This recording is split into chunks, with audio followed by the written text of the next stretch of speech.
Hi friends, just before we dive into today's episode, I want to ask a huge favor from you. Would you please consider being a supporter of the Why Catholic podcast? There's 4 ways you can do this. First, you can become a patron and financially support this podcast. The basic level is $5 a month. To become a patron, go to whycatholic.substack.com/subscribe. Secondly, you can support this podcast by purchasing something from the Why Catholic merch shop on Etsy. Just go to etsy.com/shop/whycatholic. Third, you can also support Why Catholic by sharing episodes with your community.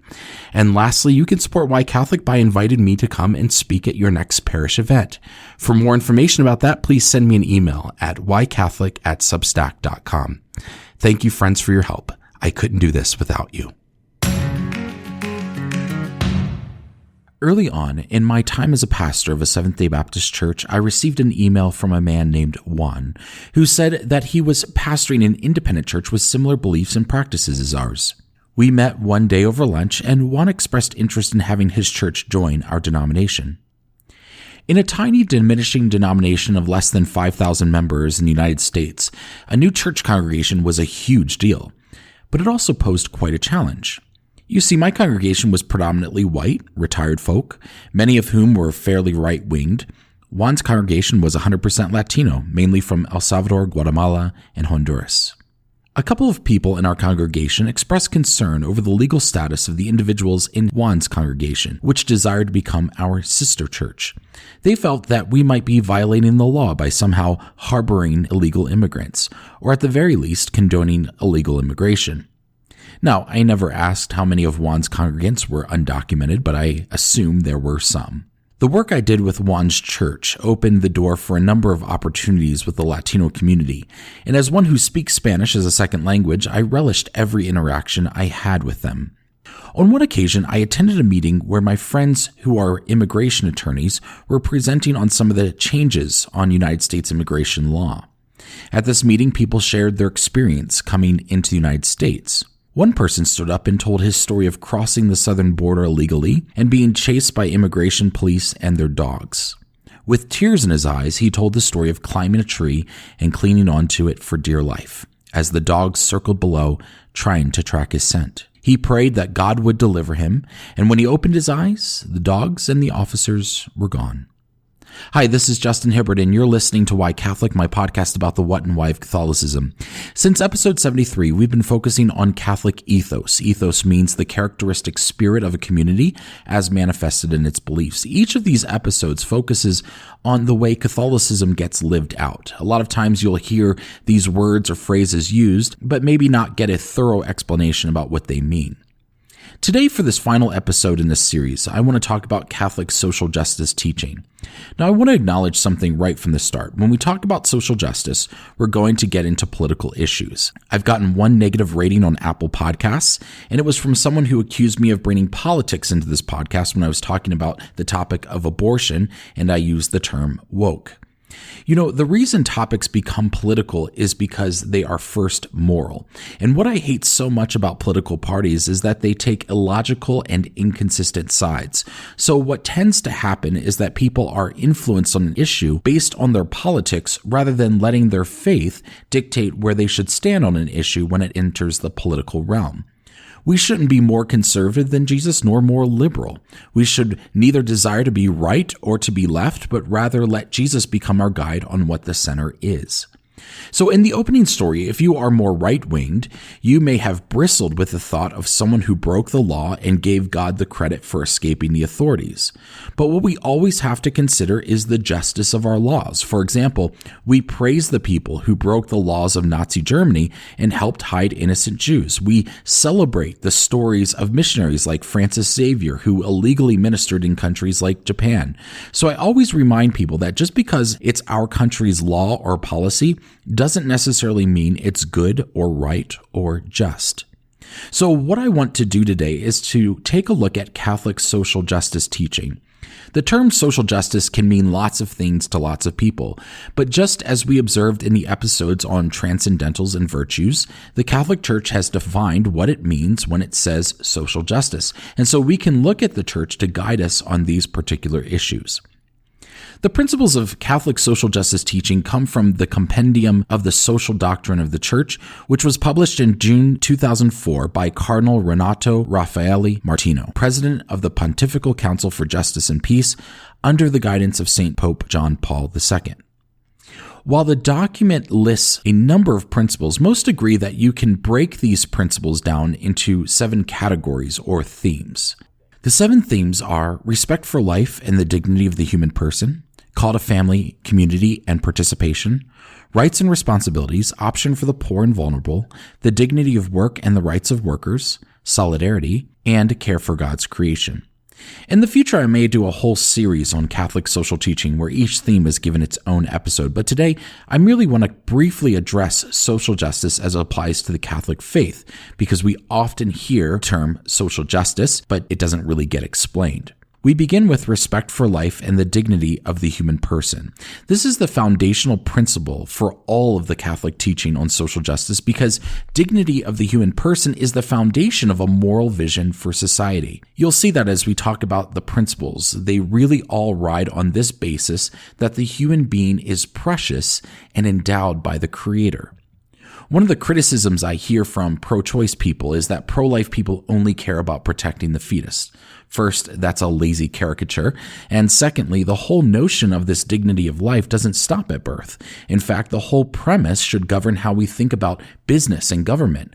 Are they fostering environments that dignify the human being and allow them to flourish in life?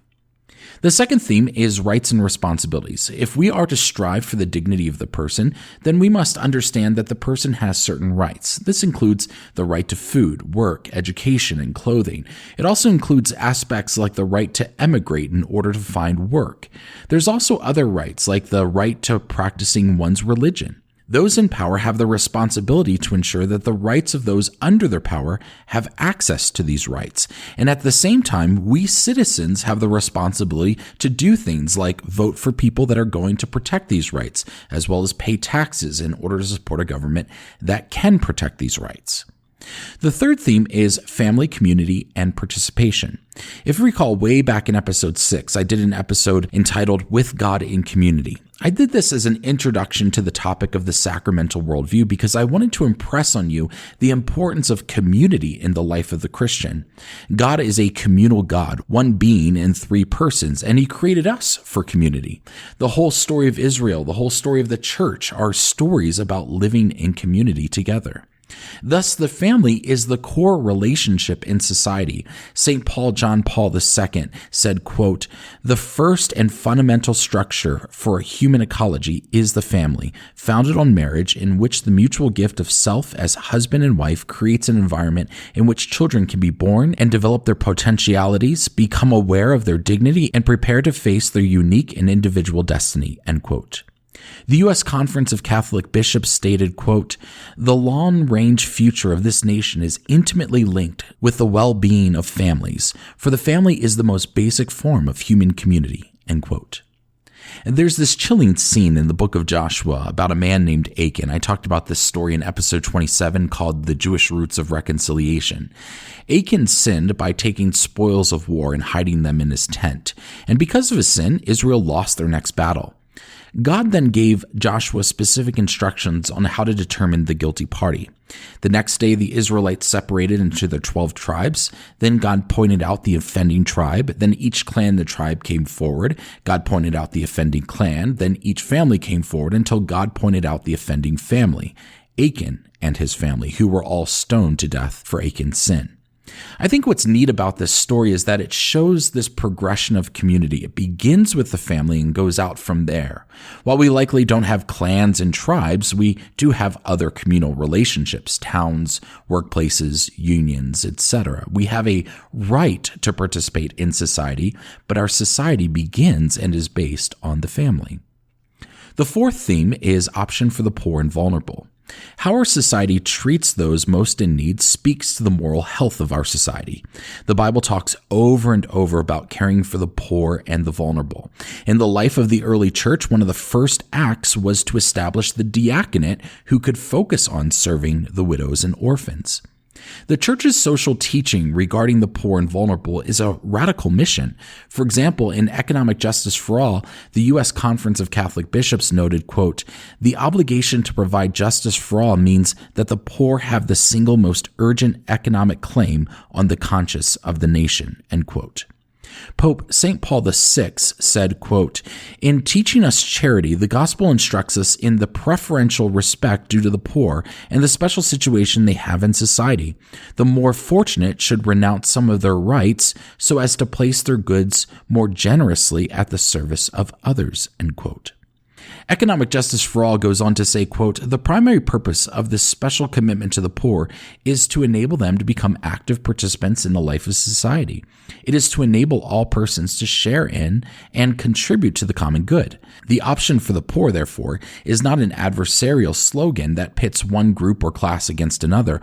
Rather, it states that the deprivation and powerlessness of the poor wounds the whole community. The extent of their suffering is a measure of how far we are from being a true community of persons. These wounds will be healed only by greater solidarity with the poor and among the poor themselves," end quote. I think this is such an important point. There's a pastoral element involved in helping the poor and vulnerable. It's not just about giving money, though sometimes giving money is an essential part of helping the poor. It's helping them become active participants in the life of society. Episode 13 was my first interview, and it was with a young man named Devin Halford, who is a missionary with Christ in the City. Originally, he was working with the homeless in Denver, and today he is working with the homeless in Philadelphia. If you listen to Devin talk about his work, he never refers to people as homeless. He calls them friends. His primary mission is to befriend them, to treat them with dignity and respect, and show them love. As he's explained to me, one of the primary reasons these individuals are homeless isn't because they just don't have money or a job, but they don't have relationships. So the first thing they aim to do is to create relationships as a way of making that first step towards helping this person become an active participant in society. One of the highlights of living in Lancaster, Pennsylvania is the work the city does with immigrants, particularly refugees.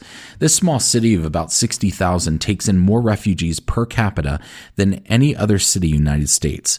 They have a really good system to accomplish this as well. People work together to help a refugee find housing, buy necessary items, learn English, and they slowly wean them off of complete support. It's all meant to help the refugee family become participating and contributing members of society. The fifth theme is the dignity of work and the rights of workers. Boy, this topic is near and dear to me. I worked at a Protestant Christian school for 5 years. I didn't make a lot of money, but I didn't teach because of the money. However, there was a season when the economy was struggling, enrollment was down, and our pay was frozen. The teachers were frustrated, morale was low, and when we voiced our concern, we were reminded that we were doing this for ministry. It felt like we were being taken advantage of. The Catholic social teaching regarding work stems from an idea that we work to live, not the other way around. Our jobs shouldn't inhibit time with our family and shouldn't prevent us from worshiping and should pay us fairly. I'll give you another example. When I was working at a Catholic school, they held an open house for prospective students on Sundays. The reason they did this was because they found that Saturdays were not well attended, especially since kids were involved in sports and other activities on Saturdays. At the same time, I was a Protestant pastor, and this really irked me. For Catholics, they could substitute Sunday Mass for a Saturday Vigil Mass. My church had one service on Sundays at 11 a.m. I also felt that obligating people to work on Sundays really violated the spirit of teaching of the Catholic faith. I brought this up to the principal, who was irritated at me for missing a required day, but in the end, he agreed to let me use a personal day. This is an example where I felt and still feel like a Catholic institution violated its own ethics. Here in the United States, I think there are some depraved workplace norms. I'll begin with the normalization of layoffs. Sometimes they're necessary, but boy, oh boy, do we make it far too easy in this country to let go of employees. I was talking to my financial advisor a couple of weeks back about possible companies to invest in. I proposed one who beat their most recent earning projections, but come to find out they did this primarily by reducing their workforce. I can think of few things more unconscionable than letting go of the people that helped your success right before you have to report on your success metrics. I could go on and on, but let's continue with number 6, solidarity. Solidarity means that we're one human family, regardless of our race and nationality. We are brothers and sisters of people who live in other parts of the world. We are our brother's keeper, so to speak. When we apply the theme of solidarity with the theme of the dignity of work and the worker, it really should inform on how our commerce affects the workers in other countries. In my home, we have an Apple ecosystem. It's nice to have these electronics, but if I'm striving for that unity of life, for living according to these principles, I have to consider how these products affect the lives of the workers in Asian countries. Yeah, I don't want to pay more than I already have to for an iPhone, but is that less expensive price enslaving my brother and sister across the ocean? These are things to consider. The 7th theme is care for God's creation. God gave us this earth and told us to be caretakers of it.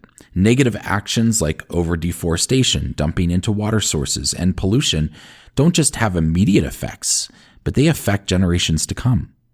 I live near Park City, Utah, which was once a silver mining town. Now it's famous for its ski resorts, Olympic Park, and the Sundance Film Festival. However, mining still affects this town. In fact, Park City has gone through major efforts to mitigate poisons found in the soil near some of its schools as a result of the city's mining history. In some ways, we really don't know the long-term environmental effects of our various productions, but we certainly know a lot more than we used to.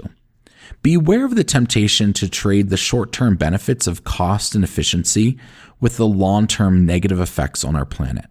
In the end, the Catholic social teaching is radical. Listen to how Pope St. John Paul II put it, quote, "The needs of the poor take priority over the desires of the rich, the rights of workers over the maximization of profits, the preservation of the environment over uncontrolled industrial expansion, the production to meet social needs over production for military purposes," end quote. It sounds a lot like Jesus' teaching in the Beatitudes. Blessed are the poor in spirit, blessed are the meek, blessed are the merciful, blessed are the peacemakers, etc. Christianity is a backwards kingdom made up of countercultural principles. If this episode made you feel uncomfortable, let me suggest that you take the time to read Compendium of the Social Doctrine of the Church, which I've linked to in the show notes, and examine the areas of your life that may contradict the Church's teaching on social justice. Likewise, if you found yourself getting irked due to your political affiliation, or maybe you thought that this episode is too political, let me suggest that your politics are driving your positions on social justice rather than your faith. Like I mentioned before, political parties take inconsistent stances. For example, why should one have to choose between being pro-life or being pro-environment? If your stances on social justice don't fit within a particular political framework, then let me suggest that you're right where you should be. Catholic social teaching doesn't fit in today's right or left, and so it behooves us to guide our society in these directions. And we can do that in all sorts of ways, whether it's how we treat people on a daily basis, how we help the poor, how we manage our companies, who we vote for, etc. Every single one of us can play a role in creating a more just society. I did a progression of episodes here intentionally. In episode 77, I talked about the transcendentals, truth, goodness, and beauty. I mentioned that everything has some level of truth, goodness, and beauty, and everything can be measured by these transcendentals. In the last episode, I talked about virtue, particularly the cardinal virtues of prudence, temperance, fortitude, and justice. These are what it means to be a good person. In this episode, I talked about social justice. Think about it this way. Social justice is about applying those virtues towards our society in order to foster truth, goodness, and beauty. By doing this, we maintain a unity of life whereby our interior life and our exterior life are in accord, and whereby we are working to do God's will on earth as it is done in heaven. Thank you for joining me for Why Catholic. Be sure to subscribe to Why Catholic wherever you get your podcasts. And you can also subscribe to my Substack site and get the next episode in your email inbox. As a subscriber, you get a special discount code to the Why Catholic Etsy store. If you've been blessed by this podcast and you're feeling generous, there's also a way to financially support it, and patrons get some extra perks. To become a free subscriber or a patron, just go to whycatholic.substack.com/subscribe. Also join me on Instagram at whycatholicpodcast, all one word. Thanks again for listening. My name is Justin Hibbard, and this is Why Catholic. God bless you.